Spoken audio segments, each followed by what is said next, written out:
Olá, colegas advogados, nós estamos aqui no Fórum Cláudio Bevilacqua, hoje, 27 de março de 2013. E eu estou aqui com um colega advogado, Janus Hoven. E o doutor Janus está aqui relatando um caso que chama muita atenção da comunidade jurídica, notadamente aos colegas que advogam na área de família. Mas eu achei interessante o relato que ele me fez em off, porque isto envolve toda a sociedade, todos nós que temos família. Então, vai inclusive sair uma matéria num programa de televisão, inclusive a Rede Nacional, e o nosso colega vai nos resumir aqui este problema que ele está passando na vida dele, e nós vamos circular aqui no nosso Facebook, na TV Direito, a Legalidade no Ar, para que todos tenham conhecimento de coisas que acontecem na vida. Doutor, nos relate o que o colega está vivendo com relação à sua vida pessoal e à sua família, já que você tornou público. É o seguinte, eu moro com meus pais, nunca casei, e meus pais ficaram já com idade avançada. Hoje meu pai tem 94 anos, minha mãe tem 84 anos. Estão lúcidos? Meu pai totalmente lúcido. A minha mãe está com demência, né? Questionável até o Alzheimer dela, né?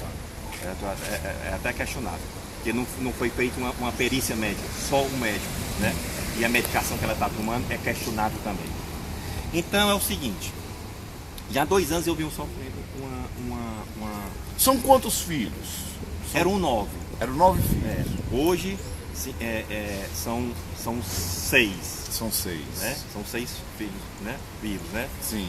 E o que foi que aconteceu assim, resumindo? Resumindo, a minha irmã começou a fazer crimes absurdos, furto de cartão da minha mãe, dopação do meu pai, internou meu pai sem nenhuma doença, para ele ficar debilitado, para depois de uma semana ele debilitado, com escaras, sem andar, já que ele passou uma semana sem fazer uma fisioterapia. Depois de 3 dias, doparam ele, levaram ele para o cartório Argentino Mais e fizeram uma procuração. Depois disso, ela saiu de casa e ficou todo o trabalho para mim, meu pai e minha mãe. Quer dizer, a sua irmã ficou com os poderes e saiu de casa e você com o trabalho. Aí, diante disso,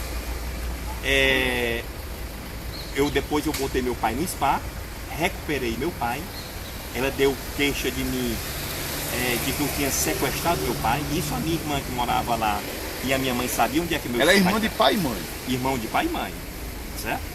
E ela deu queixa de mim, fez um BO contra mim, de que eu tinha sequestrado meu pai. Na verdade, meu pai era literalmente no spa.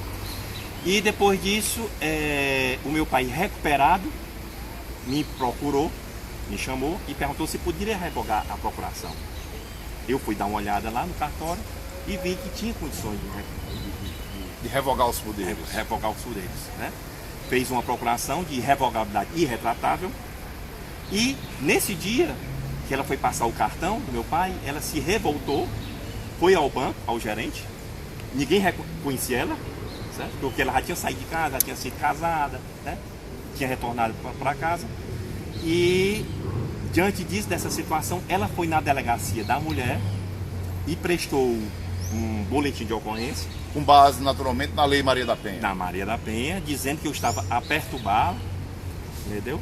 E não estava deixando ela ter um sossego, já que ela tinha CA. Só que quem cuidava ela, quem internava, quem dormia no hospital, quem ia comer, era alimentação de madrugada, era eu. E com esse BO, ela teve um benefício? Surtiu um efeito para ela? Para ela. Em prejuízo à sua pessoa? A minha pessoa. E no dia 10 de novembro de 2011, eu fui literalmente expurgado da minha casa. Foi convidado a se retirar do seu lar? Expurgado da minha casa, do meu lado, do meu porto seguro. Sim. A minha mãe, nós chamamos a televisão, sim, a TV Diário. Você resolveu tornar isso público já faz tempo. Então. No comando 22, a minha mãe falando, meu pai falando que era denunciação caluniosa. Mas quando foi ouvido que ela estava morando com a minha prima, quando ela revogou, quando ela fez a procuração, ela conseguiu abafar essa reportagem. Diante disso, depois disso, ela ficou em cárcere privada, minha mãe, a gente quase não via mais ela. Eu só tinha direito a ver 2 vezes na semana. No dia que eu chego para visitar meu pai, que eu tive direito de visitar meu pai e minha mãe, eu encontrei meu pai em estado deplorável, que eu tenho fotos e vídeo. E diante disso, após quando foi em janeiro de 2012, eu consegui a sentença da juíza dando denunciação caluniosa contra ela, certo? E maus tratos aos idosos, para eu retornar para o meu lar. Então quer dizer que os pais constituem uma família, têm filhos, os filhos crescem, os pais envelhecem e em algumas situações nós chegamos a isso. Por quê, doutor? Ganância. Ganância de dinheiro. Dinheiro. Tudo pelo dinheiro. Tudo por dinheiro. Tudo pelo dinheiro. Aí, quando eu cheguei na minha casa, a minha casa liquidada, objetos furtados, a casa, o jardim todo estragado, e simplesmente ela a levou para Manaus, onde um outro meu irmão mora lá, que tem irmão que mora em Manaus, um em Minas, e o outro nos Estados Unidos. Um em Manaus, que é médico, o de Minas, reitor, e o outro é executivo, mora nos Estados Unidos, trabalha na Mobile Volume.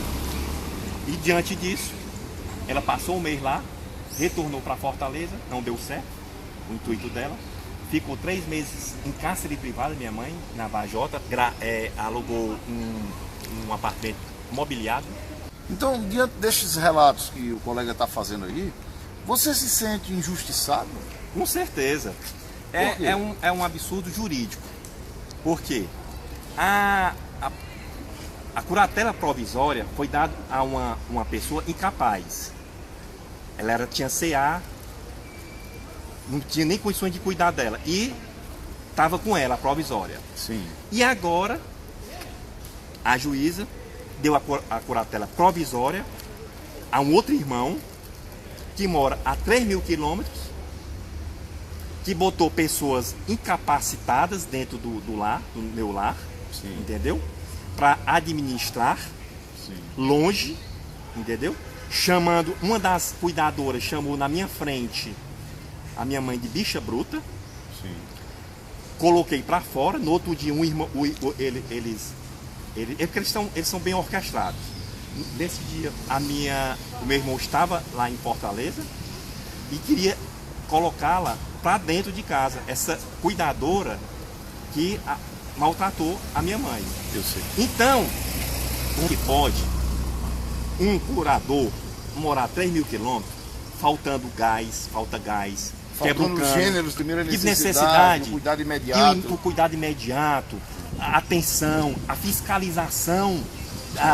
O cuidado que tem que ter de perto. Entendeu? Agora, eu te pergunto aqui, como é que pode um curador ficar a 3.000 quilômetros e eu, que nunca tinha saído de casa, entendeu? Ficar de escanteio, e ficar numa situação sem comando. Agora, da minha casa. O que é que você espera, trazendo ao conhecimento da mídia, como você já trouxe, para a televisão aberta e para as redes sociais, um problema sério como esse e que em alguns casos, na maioria, tramitam em segredo de justiça? Qual é o seu objetivo em fazer essa matéria, em se expor, em trazer estes fatos para o conhecimento da sociedade? São 2 aspectos. Primeiro, no âmbito familiar, para você ver a ganância dos filhos quando moram fora, quando os pais envelheceram, entendeu? E eles querem se apropriar dos bens e eles ainda estando vivos. Eles estão falando em sucessão, os pais ainda vivos. Que ninguém herda nada do pai vivo, todos nós sabemos. E o outro aspecto? E o outro aspecto é no mundo jurídico. Para o mundo jurídico, é um alerta. Entendeu? Um alerta.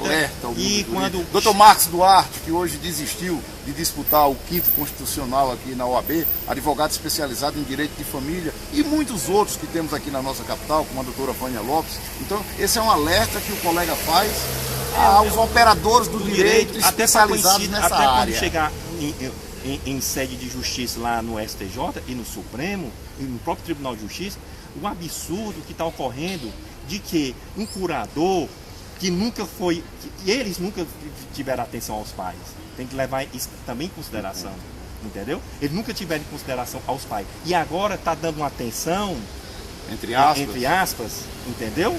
Para poder dizer que era atencioso. Eles passavam de anos sem ir lá em casa, passavam de anos sem ligar, e agora está esse cuidado, entendeu? Então, e é um absurdo, tá uma curatela a 3.000 quilômetros, entendeu? Então está aí o relato do colega, fica aí o alerta para nós que somos operadores do direito, para os juízes, para os magistrados, para os promotores, enfim, para a sociedade.